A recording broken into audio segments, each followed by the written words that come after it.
Day 7 of bulk. हमने हमारा pre बना के पी लिया और हम लगाएंगे आज चेस्ट एंड शोल्डर। हमने थोड़ा सा वार्म करने के बाद, और कल हमारा रेस्ट डे था तो हमने हमारी बॉडी को अच्छा रिकवरी मिला। देन हमने बाद चेस्ट चेस्ट के लिए इंक्लाइन बारबल बेंच प्रेस किए 3 सेट लगाने के बाद। देन उसके बाद हमने फ्लैट बारबल बेंच प्रेस किए 3 सेट लगाए।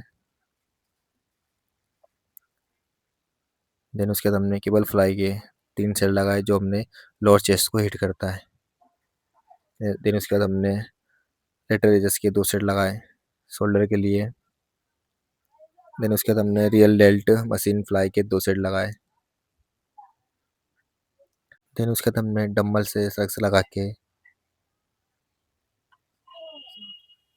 देन उसके बाद हमने डबल बार डिप्स लगा के हमने हमारा आज का वर्कआउट ख़त्म करा। देन उसके हमारी आज की पोजिंग। मिलते हैं नई वीडियो के साथ।